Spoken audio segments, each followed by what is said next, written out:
오늘 우리가 함께 읽은 본문 말씀에는 출애굽기 15장 1절부터 시작된 모세의 노래가 계속해서 이어지고 있습니다. 그리고 이와 더불어서 본문의 끝자락인 20절과 21절에는 모세와 아론의 누이인 미리암이 여인들과 더불어 소고치고 춤추면서 부르는 이른바 미리암의 노래가 또한 이어지고 있죠. 이렇듯 우리는 부르기 좋게 이 본문을 일러서 모세의 노래라고 그리고 미리암의 노래라고 표제를 붙이지만 사실 이 노래들은 어떤 특정한 개인의 노래가 아니라 이스라엘 전체의 노래라고 해야 옳습니다. 즉 이 노래들은 모세나 미리암의 개인적 고백이 아니라 이스라엘 출애굽 공동체의 집합적인 고백이라고 보아야 옳은 것이죠. 그래서 어떤 신학자들은 이 노래들의 특정 개인의 이름을 붙이기보다는 본문 속 이야기의 맥락에 따라서 이를 바다의 노래라고 부르기도 합니다. 여기에서 바다란 여러분 이미 아시는 것처럼 이스라엘 백성들이 이제 물벽 사이를 지나 막 건너온 바로 그 바다요, 또 그들을 추격하던 바로의 군대는 수장된 홍해를 말하는 것이죠.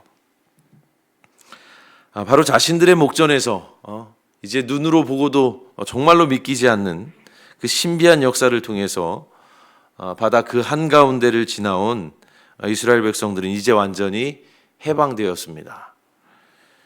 이제 그들은 정말로 그들 마음 가운데 벅찬 감격과 흥분을 감출 수 없었고 자신들을 위해서 큰 능력을 나타내신 여호와 하나님을 찬미하지 않을 수 없었습니다.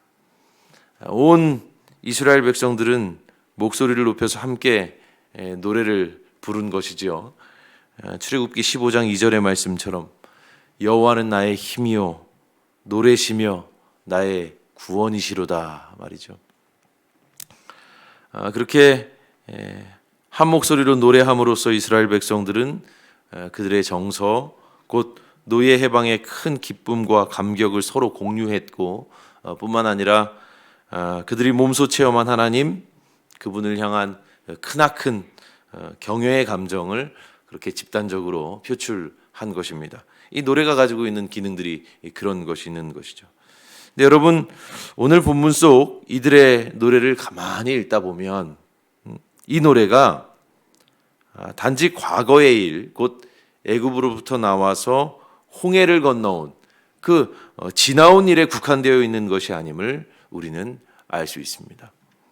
이 노래에서 이스라엘 백성들은 지나온 길뿐 아니라 앞으로 일어날 장래의 일을 마치 예견하듯이 노래하고 있습니다. 여러분 보십시오. 본문 14절부터 16절까지의 말씀을 다시 한번 읽어드리겠습니다. 여러 나라가 듣고 떨며 블레셋 주민이 두려움에 잡히며 에돔 두령들이 놀라고 모압 영웅이 떨림에 잡히며 가나안 주민이 다 낙담하나이다. 놀람과 두려움이 그들에게 임하매 주의 팔이 크므로 그들이 돌같이 침묵하였사오니 여호와여 주의 백성이 통과하기까지 곧 주께서 사신 백성이 통과하기까지였나이다.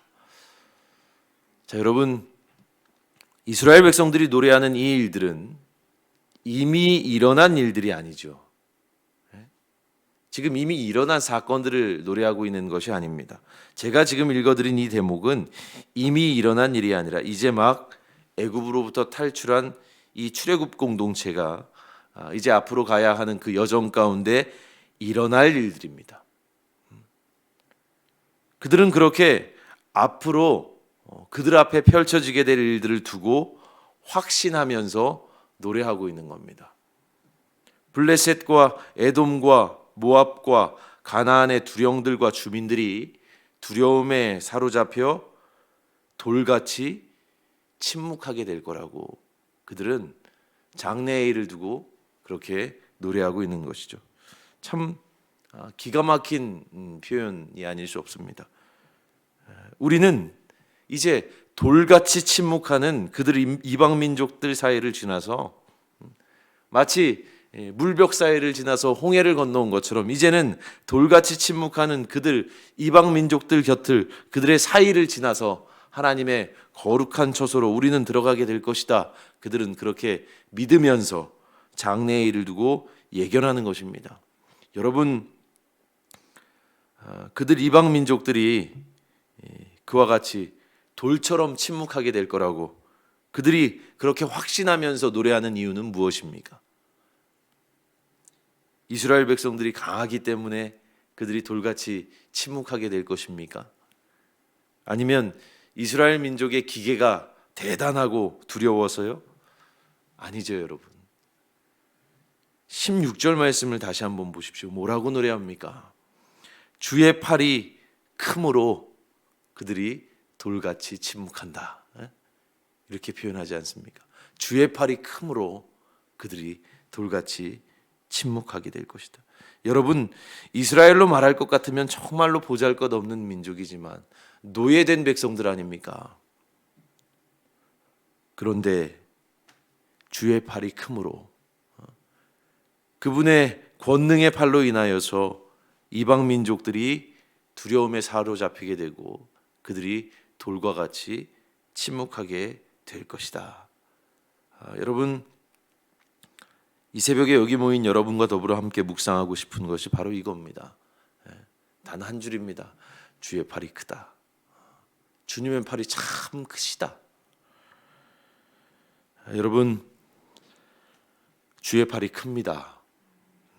나의 팔은 짧지만 나의 능력은 모자라고 나의 힘은 미약하지만 그분의 팔이 크므로 내가 물벽 사이를 지날 수 있고 그분의 팔이 크므로 이방 민족들 사이를 지날 때에 그 온갖 대적들은 돌같이 침묵할 수밖에 없는 겁니다. 주의 팔이 크므로 우리를 둘러싸고 있는 문제들이 그 온갖 문제들이 마치 돌같이 침묵하는 대적들처럼 아무것도 아닌 것이 되어버릴 수 있는 겁니다. 나를 방해하고 있는 온갖 장애물들이 주의 팔이 크므로 아무런 문제가 되지 않는 겁니다. 이 새벽에 여러분, 우리 좀 이런 기도를 주님께 아뢰었으면 좋겠습니다. 주님, 나의 팔은 짧습니다. 주님, 내 팔은 참 짧습니다. 하지만 당신의 팔은 크십니다. 그러므로 나는 지지 않습니다. 당신의 팔이 크므로 나는 어떤 싸움에서도 이미 이긴 승리자임을 믿습니다. 이런 기도들을 오늘 이 새벽에 주님 앞에 좀 아뢰었으면 좋겠습니다. 우리가 이렇게 기도할 때 이 기도가 우리의 삶 속에서 실제가 되는 그 놀랍고도 신비한 역사가 있기를 주님의 이름으로 축원합니다. 기도합니다.